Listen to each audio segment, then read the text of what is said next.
जय हिंद साथियों, आप सभी का स्वागत करता हूं आप सभी के अपने चैनल स्मार्ट स्टडी डीएस में। आज के इस सेशन में मैं आपको सिर्फ वही क्वेश्चंस करवाएंगे जो आपके एसएससी एमटीएस एग्ज़ाम के लिए सबसे महत्वपूर्ण और सबसे खास हैं। तो आप अपने पेपर को आसानी से क्रैक करना चाहते हैं और अपनी तैयारी को तगड़ा करना चाहते हैं और अपने माता पिता के सपने को पूरा करना चाहते हैं एमटीएस में एक सिलेक्शन लेकर, तो आज की इस वीडियो में फिर से आप सभी का स्वागत करूंगा। तो आज की इस वीडियो में आपको यहां पर जीएस के 25 क्वेश्चंस जैसे आपके एग्जाम में आएंगे वो मिलेंगे, और इंग्लिश इस बार बहुत इंपॉर्टेंट है तो इसके पूरे 25 क्वेश्चन करवाएंगे, और उसके बाद रीजनिंग के टॉप लेवल के क्वेश्चन और मैथ के टॉप लेवल के क्वेश्चंस करवाऊंगा। तो इस प्रकार से हम पूरे मॉडल पेपर को देखेंगे। आपको थोड़ा धैर्य के साथ इस वीडियो में कुछ मिनटों के तक अगर बने रहते हैं तो मेरा मानना है आपको अच्छा लगेगा और आप इस क्लास को पूरा देख लीजिएगा और सारे क्वेश्चंस को कवर अप करिएगा कि यहाँ से पेपर वैसे ही आपको हूबहू क्वेश्चंस की बौछार मिलेगी। पहला क्वेश्चन आपकी स्क्रीन पर कह रहा कौन सा रक्त समूह ब्लड ग्रुप वाले व्यक्ति को सार्वभौमिक दाता यानी कि सर्वदाता कहा जाता है। देखिए, आपको ये तो पता है ब्लड ग्रुप ओ वाले को सर्वदाता कहा जाता है, सार्वभौमिक दाता कहा जाता है, लेकिन ओ नेगेटिव वाले को या ओ पॉजिटिव वाले को, तो ओ नेगेटिव वाले को सर्वदाता कहा जाता है। अगर बात करें रक्त समूह एबी को सर्वग्राही कहा जाता है। क्या कहा जाता है? सर्वग्राही। और अगर बात की जाए रक्त समूह की खोज किसने की थी, तो लैंड स्टीनर के द्वारा की गई थी। उसके बाद देखिए यहाँ पर योजना आयोग की स्थापना कब की गई। अब यहाँ पर योजना आयोग की स्थापना या इसके गठन में 1 जनवरी 2015 को नीति आयोग आई थी या इसका गठन हुआ था। और नीति आयोग का यहाँ पर फुल फॉर्म आप सभी से मैं पूछना चाहूँगा, इसका फुल फॉर्म आप सभी लोग कमेंट बॉक्स में दीजिएगा कि योजना आयोग की स्थापना अगर बात की जाए तो 1950 में की गई और इसका अध्यक्ष प्रधानमंत्री होता है। इनमें से कौन सा पदार्थ सबसे कठोर है, तो हीरा यहाँ पर सबसे कठोर होता है। अगला क्वेश्चन देखिए, भारत में स्टैचू ऑफ यूनिटी की सबसे ऊंची प्रतिमा कौन सी है, फटाफट मुझे बताइए। अगर मैं बात करें यहाँ पर उप प्रधानमंत्री, तो उप प्रधानमंत्री यहाँ पर थे और भारत के प्रथम गृह मंत्री थे जो यहाँ पर सरदार वल्लभ भाई पटेल, जो यहाँ पर सबसे ऊंची प्रतिमा है। उसके बाद देखिए यहाँ पर बेगम हजरत महल भारत के निम्नलिखित में से किस विद्रोह से संबंधित है, तो ये आपका सिपाही गदर विद्रोह जो हुआ था 1857 का, उससे संबंधित थे। Right answer option number D के साथ। कह रहा राष्ट्रीय, ये आपका जो 7 नंबर को क्वेश्चन है इसमें आप सभी लोग देखिए और इसका राइट आंसर दीजिए। और जो भी स्टूडेंट चैनल पर नए विजिट कर रहे हैं और अभी तक चैनल को सब्सक्राइब नहीं किया, सो प्लीज़ चैनल को सब्सक्राइब करके बेल आइकन को ऑन कर लीजिएगा ताकि आप सभी तक डेली बेस पर अब आपकी जो क्लासेस करवाई जाए उनकी नोटिफिकेशन पहुंचती रहे और आप उन सभी क्लासेस को वॉच करके अपने एग्जाम को क्रैक कर सके। तो आई होप इतना काम आप सभी लोग करेंगे। 7 नंबर क्वेश्चन देखिए, यहाँ पर उस प्रसिद्ध भारतीय क्रिकेटर का नाम जिसने a century is not enough किताब लिखी थी, तो यहाँ पर बात किसकी चल रही, तो यहाँ पर सौरव गांगुली यानी कि वीरेंद्र सहवाग नहीं, और यहाँ पर सौरव गांगुली आपका राइट आंसर होना चाहिए। आप सभी लोग बताइएगा। कह रहा एक नृत्य कला एक रूप है, एक नृत्य कला एक रूप है जो हिंदू और मुस्लिम प्रतिभा के अद्वितीय मिलन का प्रतिनिधित्व करता है। तो यहाँ पर किसकी, कथक नृत्य की बात चल रही है, जो कि आपका राइट आंसर हो जाता है। जितने भी क्वेश्चंस को करवा रहा हूँ बहुत ध्यान से आप सभी को देखते रहना है। अगर यहीं पर पूछ ले कि भारत में रुपया 500 और रुपया 1000 के करेंसी नोटों को किस वर्ष अमान्य घोषित किया गया था, ये अगर क्वेश्चन आ जाए तो 500 और 1000 के करेंसी नोटों को यहाँ पर कौन से वर्ष अमान्य घोषित किया गया था, अगर ये क्वेश्चन आ जाए तो आपको डेट याद होनी चाहिए। 8 नवंबर 2016 की रात को यहाँ पर 500 और 1000 के नोटों की करेंसी को अमान्य घोषित किया गया था। तो right answer option number C के साथ। इसी क्रम में अगला क्वेश्चन देखिए, कह रहा है निम्नलिखित में से कौन बहुकोशिकीय जानवर नहीं है। जब हम बात करते, मैंने आपको एक बात बताई कि जो अमीबा है ये एक कोशिकीय जीव है, अमीबा एक कोशिकीय जीव है, और यहाँ पर जो आपका जवाब होना चाहिए वो ऑप्शन नंबर ए के साथ जाना चाहिए। यानी कि यहाँ पर ये, जबकि यहाँ पर बहुकोशिकीय कौन सा होता है ये आप लोग कमेंट बॉक्स में बताइए। कह रहा तराइन का जो युद्ध था 1192 में जो हुआ था, दूसरा युद्ध था, ये किसके बीच में हुआ था? पृथ्वीराज चौहान को कि किसके हाथों पर हार मिली थी या पराजित हुए थे? तो अगर मोहम्मद गौरी की बात की जाए तो मोहम्मद गौरी आपके क्वेश्चन का बिल्कुल करेक्ट आंसर हो जाएगा। पृथ्वीराज चौहान और मोहम्मद गौरी के बीच ये युद्ध हुआ था, ये बात आप सभी को याद रखना है। अगला क्वेश्चन देखिए, उसके बाद कह रहा है किस राज्य में सबसे बड़ी और सबसे लंबी तट रेखा है? तो अगर आपके सामने ये सवाल आ जाए तो गुजरात राज्य आप सभी लगा दीजिएगा, गुजरात राज्य। कह रहा प्रथम विश्व युद्ध में अपने प्राण न्यौछावर करने वाले भारतीय सैनिकों की याद में बनाए गए अखिल भारतीय युद्ध स्मारक यानी कि राष्ट्रीय युद्ध स्मारक को आज के नाम से जाना जाता है। तो किस नाम से जाना जाता है? इनको इंडिया गेट के नाम से जाना जाता है। ये very very most important question है, आप लोग याद रखेंगे। एसएससी एमटीएस परीक्षा में किसी भी शिफ्ट में आप सभी से पूछा जा सकता है। उसके बाद कह रहा है स्टेट फ्रॉम द हार्ट पुस्तक के लेखक कौन है? तो कपिल देव इनका नाम है और कपिल देव इस पुस्तक के लेखक हैं। Right answer option number B के साथ। कह रहा बनारस हिंदू विश्वविद्यालय की स्थापना किसने करवाई थी? तो बाल गंगाधर तिलक, पंडित जवाहरलाल नेहरू, सर सैयद मोहम्मद, पंडित मदन मोहन मालवीय के द्वारा बनारस हिंदू विश्वविद्यालय की स्थापना करवाई गई थी। अगला क्वेश्चन देखिए, कह रहा है एजी एक महंगी, जो कि एजी प्रतीक है, एक महंगी नर्म या सफेद और चमकदार धातु है। इसे आमतौर पर किस धातु के नाम से जाना जाता है? तो यहाँ पर चांदी की बात चल रही, चांदी आपका राइट आंसर हो जाएगा। इन निम्नलिखित में से कौन भारतीय संगीत की प्रख्यात गायिका है? शोभा मृदुगल, पूर्णिमा शर्मा, रीता गांगुली और नैना देवी। तो यहाँ पर शोभा मृदुगल ये आपका राइट आंसर, जो कि भारतीय संगीत की प्रख्यात गायिका हैं। अगला देखिए, कह रहा है किसी विशेष निर्णय या कानून को रोकने के लिए किसी व्यक्ति या पार्टी राष्ट्र के अधिकार को क्या कहा जाता है? तो इसको यहाँ पर वीटो कहा जाता है। क्या कहा जाता है? इसको वीटो कहा जाता है। Right answer option number C के साथ। सोडियम हाइड्रोक्साइड का उपयोग नहीं किया जाता, किसमें नहीं किया जाता? अगर इसके उपयोग की बात करें, साबुन बनाने में भी किया जाता, अखबार बनाने में भी किया जाता है, लेकिन ये अचार के संरक्षण के लिए नहीं किया जाता सोडियम हाइड्रोक्साइड का इस्तेमाल। तो आंसर आप सभी का ऑप्शन नंबर डी के साथ। अगला क्वेश्चन कह रहा भारत की पहली महिला मुख्य चुनाव आयुक्त कौन थी? इनका नाम क्या था? अगर आपका जवाब यहाँ पर रमा देवी है तो आपका जवाब बिल्कुल करेक्ट आंसर हो जाएगा भाई, बहुत बढ़िया, वेरी गुड क्लास। उसके बाद देखिए यहाँ पर क्वेश्चन कह रहा है पुस्तक द ओरिजिन ऑफ स्पीसीज के लेखक कौन है? मोस्ट इंपॉर्टेंट क्वेश्चन है, क्वेश्चन आएगा, ध्यान से पढ़िएगा।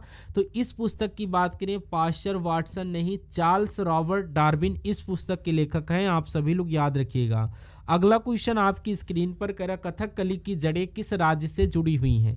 तो कथकली की जड़ों की अगर बात करें, ये है कहाँ का? ये केरल यानी कि कर्नाटक की बात करें तो यहाँ पर यक्षगान, आंध्र प्रदेश में कचुपुड़ी और तमिलनाडु में भरतनाट्यम। तो ये आपको याद रखना है।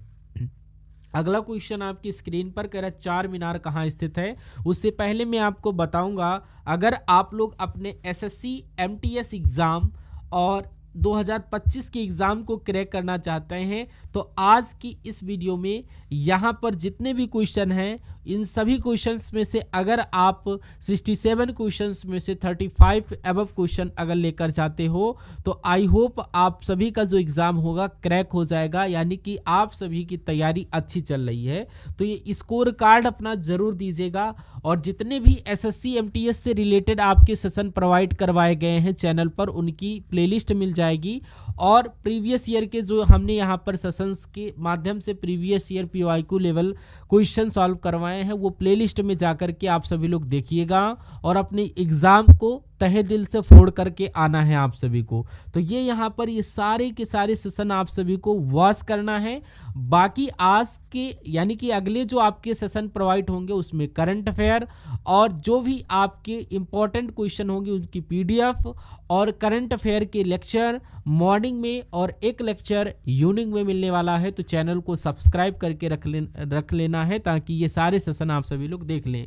चार मीनार कहाँ स्थित है? तो तेलंगाना के हैदराबाद में। उसके बाद यहाँ पर अगर बात करें तो यहाँ पर क्वेश्चन स्टार्ट होंगे इंग्लिश के, क्योंकि इंग्लिश भी आप सभी के लिए मोस्ट इंपॉर्टेंट है। इंग्लिश के पूरे यहाँ पर कितने 25 क्वेश्चन देखेंगे। अब क्वेश्चन कह रहा है select the correctly spelled word, इसमें से कौन से वर्ड की स्पेलिंग सही लग रही है आपको बताना है। थोरोफेयर की स्पेलिंग की अगर बात करूं तो यहाँ पर ये मेरा मानना है, इसमें जो स्पेलिंग आएगी वो ये वाली आएगी, ऑप्शन नंबर ए वाली। थोरोफेयर की स्पेलिंग वो ऑप्शन नंबर ए के साथ जाएगी। अगला क्वेश्चन आपकी स्क्रीन पर कह रहा है select the word which means the same as the group of words given. तो यहाँ पर कह रहा है that which can not be wrong, जो गलत नहीं हो सकता है उसके लिए एक यहाँ पर आप कौन से शब्द का इस्तेमाल करोगी ये आपको बताना है। या इरफोर्टेबल कहेंगे, बिल्कुल नहीं। उसके अलावा इनएक्यूरेट कहेंगे, नहीं। और इनफेरिबल कहेंगे, बिल्कुल। इनफेरिबल का मतलब क्या होता है, अचूक, यानी कि कोई चूक ना हो जिसमें, कोई गलती ना हो जिसमें, that can not be wrought, तो उसको कहेंगे इनफेरिबल। आप सभी लोग याद रखिएगा। अगला क्वेश्चन आप सभी से कहा जा रहा है, कह रहा है यहाँ पर बेनोवोलेंट की अगर बात करें तो इसका एंटोनिम्स बताना है। इसका मतलब पता है क्या होता है, इसका मतलब होता है परोपकारी। इसका मतलब होता है परोपकारी, याद रखना, परोपकारी। अब इसका एंटोनिम आप सभी से पूछा जा रहा है, इतनी सी बात आपको यहाँ पर बताना है, ठीक है। तो एंटोनिम की जब बात करें तो परोपकार यानी जो किसी के ऊपर परोपकार करे। डल तो नहीं कहेंगे, डल का मतलब क्या होता है, सुस्त, मूर्ख होता है।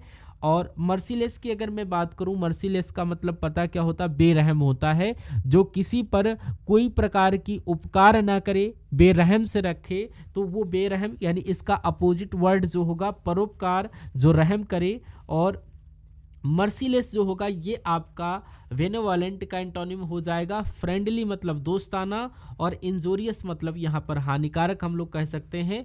अगला क्वेश्चन कह रहा है select the most appropriate word to fill in the blank. यहाँ पर एक खाली जगह मिलेगी। His success in a competitive examination gave him a major in his career.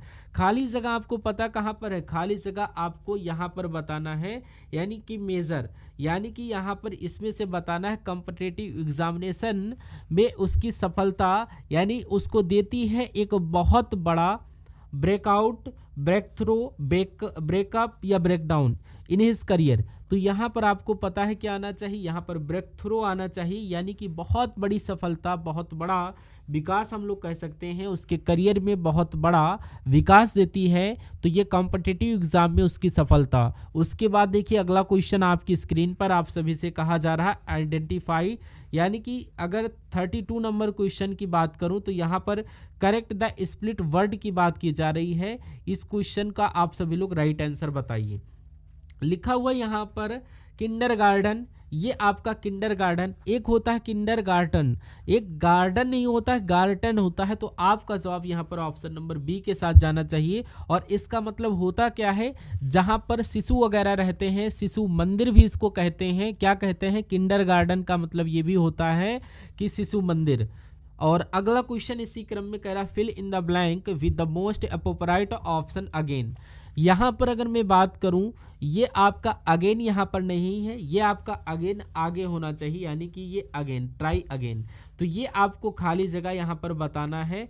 कह रहा है in the first attempt he did not try, यानी कि उसने दोबारा कोशिश नहीं की एक बार फेल होने के बाद। बीइंग फेल्ड आएगा, हैविंग फेल्ड आएगा, या हैविंग फेल आएगा। तो यहाँ पर हैविंग फेल्ड आना चाहिए, having failed in the first attempt, यानी कि पहले प्रयास में वो फेल हो गया, उसके बाद उसने दोबारा कोशिश ही नहीं की या नहीं किया।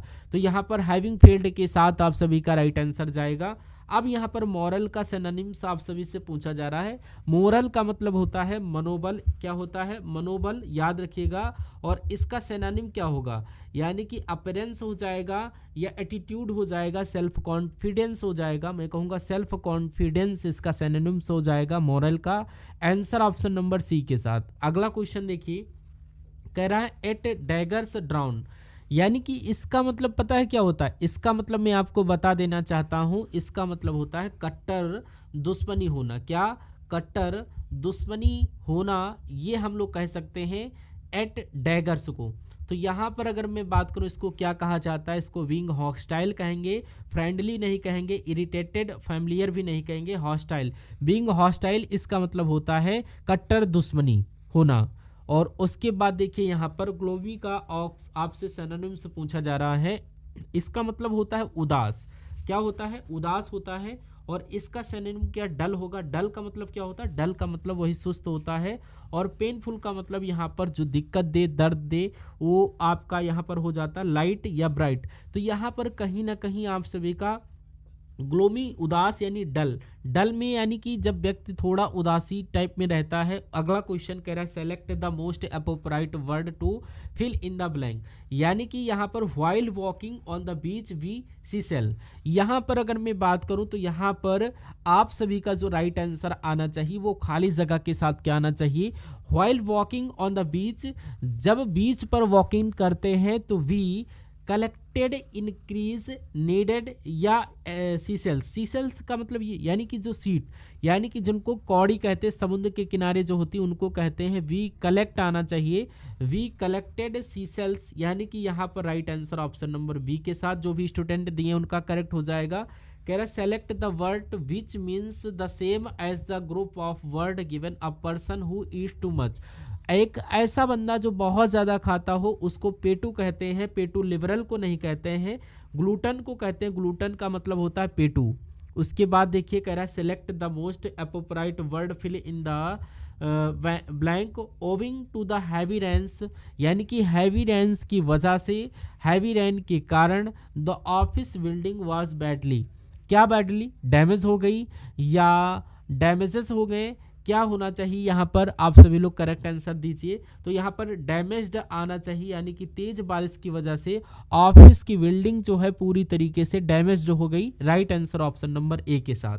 अगला क्वेश्चन आपकी स्क्रीन पर करा select the correctly spelled word, यानी आपको बताना है कौन से वर्ड की स्पेलिंग सही है। बेगर की अगर बात करें तो बेगर आपका जो ऑप्शन नंबर बी में लिखा हुआ है वो सही है, बेगर का मतलब होता है भिक्षुक। उसके बाद अगला क्वेश्चन आपकी स्क्रीन पर है, कह रहा select the most appropriate word to fill in the blank the behaviour of his daughter, यानी कि यहाँ पर आप सभी को क्या बताना, ये कुछ नहीं है, यहाँ पर सी कुछ नहीं है, यहाँ पर ये टाइपिंग मिसप्रिंट है तो इसको छोड़िए। अब इसमें क्वेश्चन में थोड़ा सा यहाँ पर मिस्टेक सी लग रही है, कुछ मिसिंग है तो इसको स्किप करिए और अगला क्वेश्चन देखिए। अगले नंबर का क्वेश्चन है, कह रहा है आप से once in a blue moon, इसका मतलब क्या होता है, इसका मतलब होता है साल में एक बार कोई चीज़ हो तो इसको हम लोग कह सकते हैं ब्लू मून। और इसको कहीं ना कहीं हम लोग क्या कह सकते हैं, इसको हम लोग बोल सकते हैं क्योंकि ब्लू मून जो होता है वो साल में एक बार ही होता है, तो कहीं ना कहीं इनडायरेक्टली इसका मतलब जो होता है वो वही होता है। फ्रिक्वेंटली का मतलब होता है अक्सर, और यानी कि ब्लू मून अक्सर थोड़ी ना होता, साल में एक बार, नेवर यानी कभी नहीं, ऐसा भी नहीं है। और यूजली भी नहीं कह सकते हैं, रियरली कह सकते हैं। रियरली मतलब कि शायद ही कभी, कभी यानी कि एक साल में एक बार, ये आपका सी हो जाएगा राइट आंसर। अगला क्वेश्चन आपकी स्क्रीन पर है, कह रहा है यहाँ पर वी मस्ट रियलाइज दैट, हमें रियलाइज होना चाहिए कि लर्निंग फ्रॉम मिस्टेक, जो गलतियों से हम सीखते हैं, are an important part of life. अब दिक्कत यहाँ पर पता है, आर नहीं यहाँ पर होना चाहिए, यहाँ पर इज होना चाहिए, यहाँ पर दिक्कत हुई है, आप सभी लोग देखिए और यही आपका राइट आंसर हो जाएगा। अगला क्वेश्चन है देखिए, कह रहा है select the most appropriate word to fill in the blank himself from taking ये शुगर फूड्स, यानी कि ये आपका यहाँ पर जो खाली जगह है यहाँ पर होना चाहिए। ही रिस्टोर्ड रिजॉर्टेड, यानी सुगरी फूड होना चाहिए, या रिमूव्ड आना चाहिए, या यहाँ पर रिस्ट्रिक्टेड आना चाहिए, या यहाँ पर रिकवरी। तो यहाँ पर आप सभी को यहाँ पर जो himself from taking sugar food, यानी वो खुद को रिस्ट्रिक्टेड करता है, मनादी करता है, रोकता है, राइट आंसर सी के साथ। अगला क्वेश्चन देखिए, कह रहा माइजरेबल की अगर बात करूं तो इसका एंटोनिम क्या होता है, इसका मतलब होता है दुखी, कहीं ना कहीं हम लोग कहते हैं इसका एंटोनिम क्या हो जाएगा, खुशी, यानी कि जो खुश रहता हो। तो माइजरली तो नहीं होगा, लोनली भी नहीं होगा, होपलेस यानी कि चेयरफुल हो जाएगा। और उसके बाद यहाँ पर एंटोनिम बताना है आप सभी को सौगी का। सौगी का मतलब क्या होता है, सौगी का मतलब होता है गीला, और इसका एंटोनिम क्या हो जाएगा, इसका एंटोनिम यहाँ पर सूखा हो जाएगा। तो सूखा यहाँ पर ड्राई के साथ जाना चाहिए, ड्राई आपका ऑप्शन नंबर बी में लिखा हुआ है। और अगला क्वेश्चन देखिए, यहाँ पर कह रहा है, ये क्वेश्चन जो है आप सभी के स्क्रीन पर, और इसका राइट आंसर दीजिए फटाफट। और कह रहा fill in the blanks with the most appropriate word, when switch off the air conditioner you will, क्या यहाँ पर होना चाहिए, यानी कि यहाँ पर बात करें तो इसमें भी कुछ दिक्कत है टाइपिंग मिस्टेक की, इसको भी छोड़िए। नेक्स्ट क्वेश्चन कह रहा है ग्यूलेवल की अगर बात की जाए इसका मतलब क्या होता है, सीधा साधा। लिख लीजिए सीधा साधा। अगर कोई ग्यूलेवल है यानी कि वो सीधा साधा है तो ये आपका सिनोनिम क्या हो जाएगा, क्रेडुलस हो जाएगा, नॉलेजेबल, इनोसेंट, इनोसेंट हो जाएगा, इनोसेंट आप सभी का राइट आंसर हो जाएगा। उसके बाद देखिए कह रहा है 5 आदमी PQRST एक अखबार पढ़ रहे हैं, अखबार को पहले पढ़ने वाला इसे टी को देता है, टी को देता है, अंत में पढ़ने वाला आर से लिया था। कुल मिलाकर के 5 व्यक्ति हैं, तो 1 2 3 4 5, तो अखबार को पढ़ने यानी कि मान लीजिए पहले ये वाला लोग पढ़ता है यानी ये तो कोई भी होगा, लेकिन ये पहले वाला पढ़ने वाला जो देता है वो टी को देता है, यानी कि टी दूसरे नंबर पर अखबार को पढ़ेगा। और अंत में पढ़ने वाला इसे आर से लिया था, जो अंत में है इसने पढ़ा, ये आर से लिया, यानी कि ये आर से लिया तो आर आपका यहाँ पर आ जाएगा। तो क्यों इसे पढ़ने वाला पहला या अंतिम नहीं है, तो ये पहला या अंतिम नहीं तो ये बीच में आ जाएगा, तो क्यों यहाँ पर बीच में कर दिए। अब कह रहा पी और आर के बीच 2 पढ़ने वाले थे, कौन थे यहाँ पर, पी और आर के बीच 2 पढ़ने वाले थे, तो यहाँ पर हो सकता पी यहाँ पर हो और आर यहाँ पर हो। तो यहाँ पर आप सभी लोग देखिए कह रहा पी और आर के बीच 2 पढ़ने वाले थे, तो पी और आर यानी पी और आर की बात कर रहा है तो पी यहाँ पर आ जाएगा, और ये क्योंकि पी और आर के बीच यहाँ पर पढ़ने वाले थे, 2 पढ़ने वाले, तो 2 यहाँ पर बीच में है। अब पी टी क्यू आर हो गया और बचा क्या एस, तो एस आपका यहाँ पर हो जाएगा। तो अखबार पढ़ने वाला तीसरा कौन था, पहला दूसरा तीसरा, तीसरा आपका क्यों था, क्यों आपके इस क्वेश्चन का बिल्कुल सही आंसर हो जाएगा। उसके बाद अगला क्वेश्चन आपकी स्क्रीन पर है, यहाँ पर देखिए और राइट आंसर बताइए क्या होगा राइट आंसर। आप सभी लोग, आप सभी के पास यहाँ पर टाइम है 5 सेकंड का, देखिए और राइट आंसर दीजिए। यहाँ पर कह रहा है निम्नलिखित में से असंगत युग्म का चयन कीजिए। अब असंगत युग्म का आपको चयन करना है, जैसे दिया गया है कि अंगूर गुच्छा, यानी कि अंगूर गुच्छा यानी अंगूर का गुच्छा होता है, ये सही है। फूल का गुलदस्ता होता है, ये भी सही है। मधुमक्खियों का झुंड होता है, आदमियों का कच्छा नहीं होता है। आदमियों का कहीं ना कहीं यहाँ पर समूह हम लोग कह सकते हैं। तो कौन सा असंगत युग्म है, ऑप्शन नंबर डी वाला असंगत है, तो ऑप्शन नंबर डी आपका करेक्ट आंसर हो जाएगा, आपके क्वेश्चन का राइट आंसर। अगला क्वेश्चन आपकी स्क्रीन पर है, देखिए इसको। अब कह रहा है और राइट आंसर बता करके तब आगे बढ़ते हैं हम लोग नेक्स्ट क्वेश्चन की तरफ। शेष 2 क्वेश्चन है, बताइए और राइट आंसर दीजिए। कह रहा है यदि किसी वृत्त का व्यास 15% बढ़ा दिया जाता है तो उसके क्षेत्रफल में कितने प्रतिशत की वृद्धि होगी।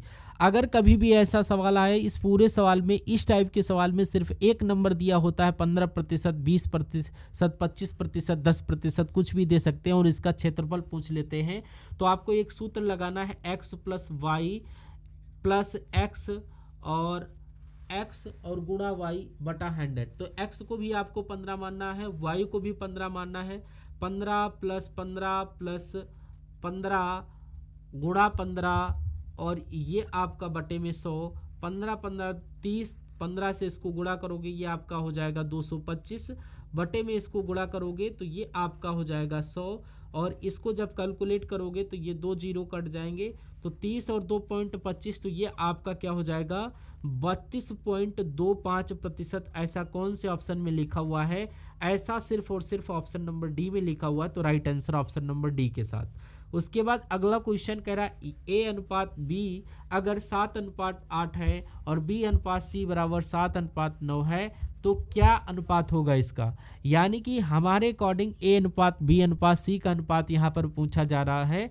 तो A/B/C का अनुपात देखते हैं। अगर कभी भी आपको यहाँ पर A और B का अनुपात दे रखा हो और B/C का अनुपात दे रखा हो और A/C पूछे तो यहाँ पर ऐसे करके आपको बना देना है, यानी अगर बात करें तो A/B कितना है 7:8 और ये 7:9, यहाँ पर भी ऐसे बनाइए। अब 7 की गुणा 7 से कराइए, 49 आया तो ये A हो जाएगा। 7 की गुणा 8 से कराइए, ये 7 अट्ठे 56, तो यहाँ पर भी हो जाएगा 8 नवैया, यानी 8 नवैया ये आपका 72, यानी कि 49 56 72 ये कहीं पर लिखा हुआ है, ये आपका ऑप्शन नंबर बी में लिखा हुआ है 49 56 72। तो जिनका आंसर ऑप्शन नंबर बी के साथ है तो बिल्कुल करेक्ट है। अगला क्वेश्चन आपकी स्क्रीन पर है, देखिए और इस सवाल को राइट आंसर बताने की कोशिश करिए।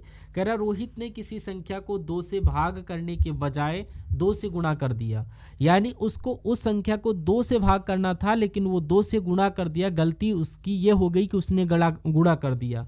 परिणामी संख्या उसकी मान से कितना प्रतिशत है। कभी भी ऐसा क्वेश्चन आए तो आपसे जो प्रतिशत पूछा जाए तो आपको क्या करना है, आपने जो गलत संख्या यहाँ पर लिखी है, गलत संख्या बटे आपकी सही संख्या जो लिखना चाहिए था वो नीचे लिखना है और इसकी गुणा आपको 100 से करा देनी है और बस इतना से काम करना है। तो गलत यहाँ पर 2 से गुणा कर दिया है, 2 से भाग करना चाहिए था। तो मान लीजिए वो संख्या x है, 2 से गुणा हमने इसकी कर दी तो 2x हो जाए और 2 से इसको भाग करना चाहिए, यानी x की भाग 2 से करना चाहिए थी और गुणा में ये 100 आ जाएगा। इसको कैलकुलेट कर लीजिए, आपको आंसर मिल जाएगा। 2 नीचे है, 2 से गुणा 2 से हो जाएगी तो यहाँ पर 2 दूना 4, 4x बटे x गुणा आपका 100 हो जाएगा।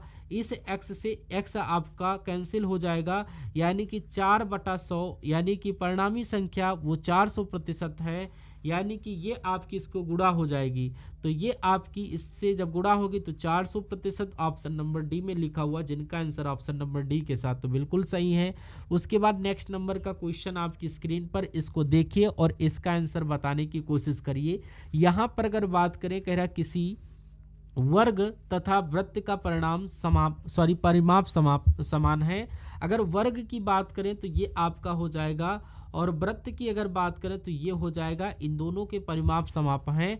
यदि वृत्त का क्षेत्रफल इतना है, वृत्त का क्षेत्रफल इतना है, ये होता कितना है, तो वर्ग का क्षेत्रफल आपसे फिर से पूछा जा रहा है। ये यहाँ पर वृत्त का क्षेत्रफल 1386 है और वर्ग का क्षेत्रफल यहाँ पर पाई आर स्क्वायर होता है और यहाँ पर आर की वैल्यू यहाँ पर निकाल लीजिए 1386, क्योंकि वर्ग के क्षेत्रफल को हमें यहाँ पर निकालना होगा। तो कोई दिक्कत नहीं, पहले हम लोग इसको सॉल्व कर लेते हैं।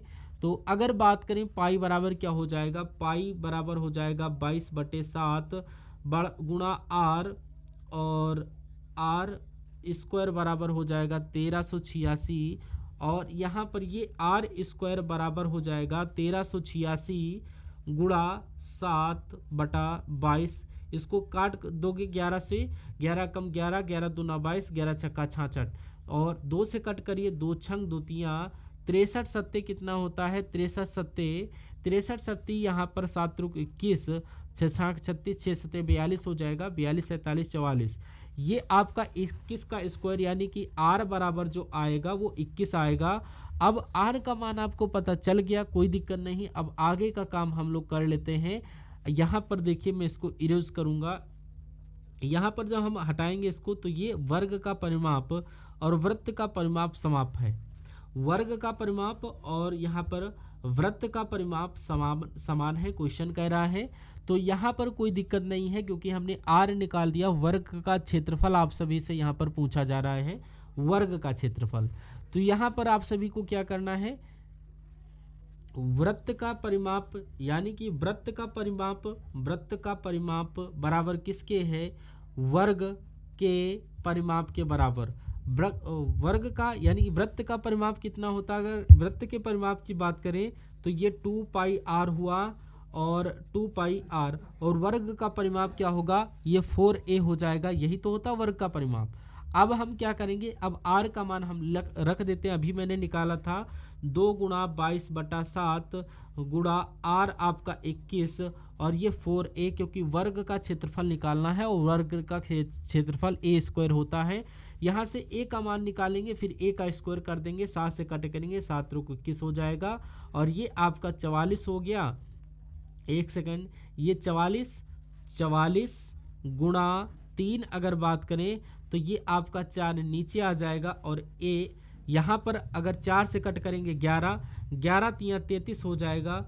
ये a बराबर 33 और वर्ग का क्षेत्रफल यानी कि यहाँ पर हो जाएगा 33 गुणा 33 की अगर बात की जाए तो यहाँ पर इसको कैलकुलेट करिए, 3 तिया 9, 3 तिया 9, यानी कि ये आपका 9 18 10, 1089 आपका जवाब हो जाएगा। 1089 सेंटीमीटर ये वर्ग का क्षेत्रफल हो गया।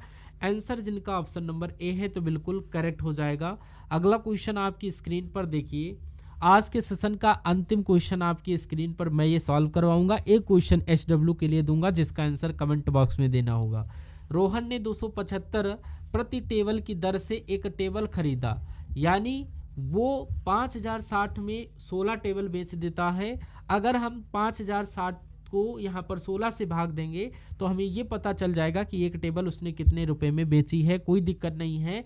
यहाँ पर अगर मैं बात करूँ तो 5060 को हम 16 से अगर क्या करें भाग दे दें, 16 एकम 16 और 32 16 3 48, ये 48 हो जाएगा, 2 जाएगा, 16 एकम 16 हो जाएगा, 16 एकम 16 10 जाएगा, तो ये 100 बच जाएगा, जीरो लगा देंगे। 16 पंचे 80, 16 छंग कितना 16 छंग 96 हो जाएगा, पॉइंट लग जाएगा, बचेगा इधर 4 और जीरो हमने बढ़ा दिया 40, 16 दूना कितना हो जाएगा 32 हो जाएगा।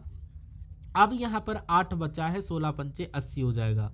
कुल मिलाकर अगर बात करें तो एक वेश यानी इसका विक्रय मूल्य क्या है, अगर बात किया जाए तो एक मेज का जो विक्रय मूल्य आया है वो आपका 316.25 रुपये वो खरीदा है, वो 275 में बेचा है 316 रुपये में। तो कह रहा है कितना प्रॉफिट हुआ। प्रॉफिट निकालना बहुत आसान है। 316 में से आपको 275 को घटा देना है, तो यहाँ पर ये 25 आ जाएगा, 6 में से 5 जाएगा, ये 31, यानी 41.25 रुपये का उसको प्रॉफिट हुआ। और इसको प्रतिशत में बदलना है तो गुणा 100 से करना, और नीचे आप क्या करेंगे क्रय मूल्य। क्रय मूल्य कितना है ये आपका है, एक तरीके से अगर बात करूं तो ये 275 आपका क्रय मूल्य हो जाएगा। अब पॉइंट हटाएंगे और नीचे 2 जीरो बढ़ा लेंगे, ये आपका 100 से 100 कैंसिल हो जाएगा। अब आप इसको कैलकुलेट कर लीजिए, आंसर आप सभी का आ जाएगा, ठीक है ना।